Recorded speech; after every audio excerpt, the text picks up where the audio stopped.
King says, in the person who sees the truth of the origin, there is no view of non-existence. In the person who sees the truth of cessation, there is no view of existence. For these various reasons, we speak of the emptiness of dispersion. Pravardhasunyata. 10th section. Emptiness. 12. Emptiness of essences. Chapter 48. From preliminary note. 1. The emptiness of internal dharmas. 2. The emptiness of external dharmas. 3. The emptiness of external and internal dharmas. 4. The emptiness of emptiness. 5. Great emptiness. 6. The emptiness of the absolute. 7. The emptiness of the conditioned. 8. The emptiness of the unconditioned. 9. Absolute emptiness. 10. The emptiness of dharmas without end or beginning. 11. The emptiness of non-dispersion. 12. The emptiness of essence. 13. The emptiness of all dharmas. 14. The emptiness of specific characteristics. 15. The emptiness of non-perception. 16. The emptiness of non-existence. 17. The emptiness of existence. 18. The emptiness of non-existence and of existence. Sattvasunyata is the non-existence of the being, of the soul, of the self, of the living being, of the man, of the individual. All these words are only designations of the group of fragmentary entities. The notion of Atman against which the Buddhists struggled is that of a permanent, stable, eternal, immutable entity which the ignorant attribute to the great Brahman, to some deities, to themselves or to others. The Buddha resolutely moved away from it and declared, nothing is outside of Sattvasunyata, non-existence. In order to be convinced of that, it is necessary to recall some elementary notions. Dharmas or things occur in two main categories. Unconditioned, asamskrita. Dharmas and conditioned, samskrita. Dharmas. The unconditioned, not formed by causes, are unproduced, without extinction, and without duration change. The conditioned, also called formations, are dependently originated from causes and conditions and furnished with three conditioned characteristics: birth, extinction and duration change, as a function of which they arise, endure and disappear. The canonical texts arrange the conditioned into three classes, all three covering one single grouping. The five skandhas or aggregates. 1. Matter or corporeality. 2. Sensation. 3. Concept. 4. Volition. 5. Consciousness. 2. The 12 ayatanas or bases of consciousness, namely, the 6 inner bases. 1. Eye. 2. Ear. 3. Nose. 4. Tongue. 5. Body. 6. Mind. And the 6 outer bases. 7. Matter. 8. Sound. 9. Odor. 10. Taste. 11. Touch. 12. Dharma. 3. The 18 dhatus or elements, namely the 6 organs and the 6 objects in the previous list, plus 13. Eye consciousness, ear consciousness. 15. Nose consciousness. 16. Tongue consciousness. 17. Body consciousness. 18. Mental consciousness. If the samskaras, conditioned, are not a self and do not belong to a self, it is because they are impermanent and painful. Short and brief is the life of humans. It abounds in suffering and torments. It is like a mountain river that goes afar, runs rapidly, carries everything in its passing. There is no second, no minute, no hour that it stops. It forges ahead, whirls about and rushes on. For the one who is born here below, there is no immortality. Single quote. Then why look for a self in these samskaras, so transitory, so fragile, so untrustworthy? Does somebody say, in the mind? But it would be better to take as the self the body that can last 1 year, 2 years, or even 100 or more years, rather than the mind. For what is called mind or consciousness arises and disappears in perpetual change day and night.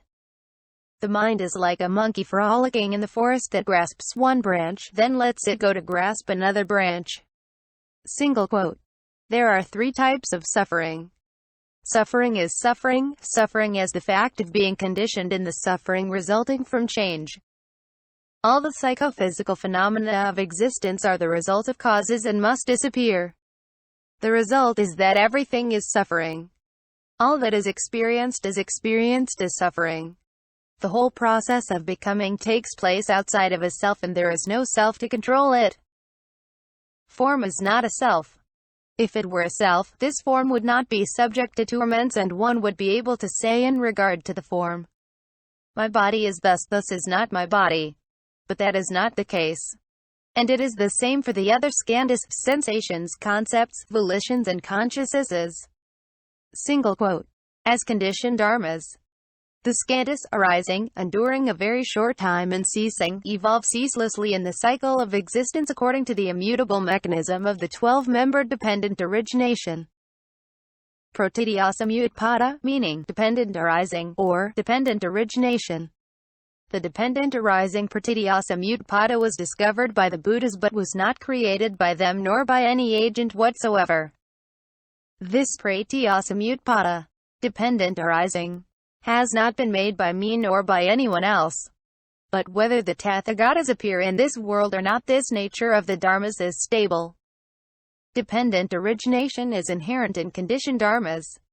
Each of its members, dependent arising, including ignorance which opens the list, prevails over its neighbor.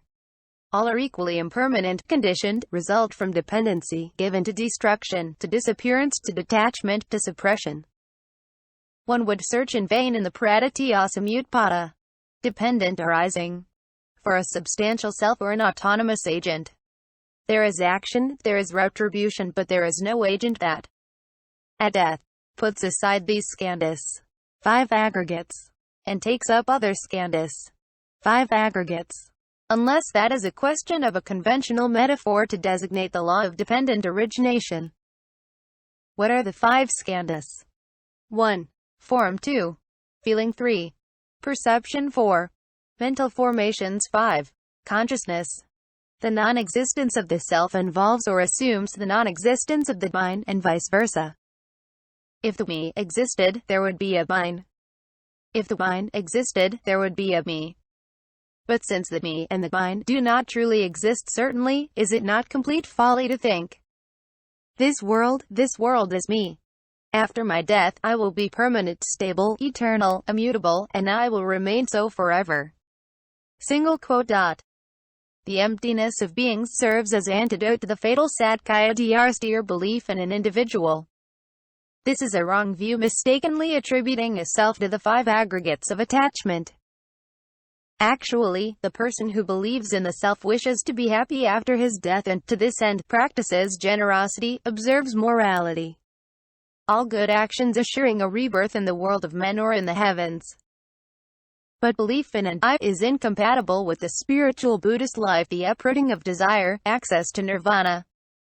Taking a small pellet of dung in his fingers, the Buddha said to his bhikkhus, belief in the existence of a permanent, stable, eternal and immutable self, be it as small as this pellet, will ruin the religious life that leads to the complete destruction of suffering. When the Buddha speaks of the Atman as an obvious thing, he is naturally coming from a worldly point of view and is adopting the current language. Monks reject that which is not yours. Form, feeling, concept, volition and consciousness are not yours. Reject them, and doing this, you will derive benefit and happiness. Single quote. If the Buddha orders his monks to reject the skandhas, 5 aggregates, it is not only because they are empty of self and mind, but perhaps also because they are empty of intrinsic nature and characteristic. The Buddha always varied his teaching according to the aspirations and needs of his listeners. To some he taught the existence of the self, to others the non-existence of the self.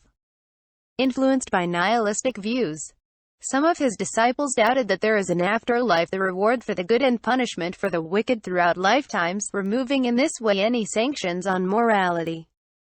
The Buddha therefore taught them that wherever a self is produced, that is where its action ripens, and when this action is ripe it undergoes retribution in the present life, in the next life, or in future lives. On the other hand, drawn to eternalistic views, others imagine that they go from existence to existence, that they abandon one body to take up another and undergo, from age to age, the consequences of their own actions. They do not endanger the norms of morality, but nonetheless, they fall into the fatal belief in the self, the root of desire and the source of wrong views. 10th section. Emptiness. 12. Emptiness of essences. The concept of prakrti. Emptiness of essences. The prakrti of dharmas is eternally empty, but borrowing the karmic series, it seems not to be empty. Thus the prakrti of water by itself is cold. If one brings it close to fire, it becomes hot. If one puts out the fire, it becomes cold again. It is the same with the prakrti of dharmas. As long as the karmic conditions are not present, it is empty, non-existent, like the prakrti of water, eternally cold. When the conditions come together, the dharmas exist like the water that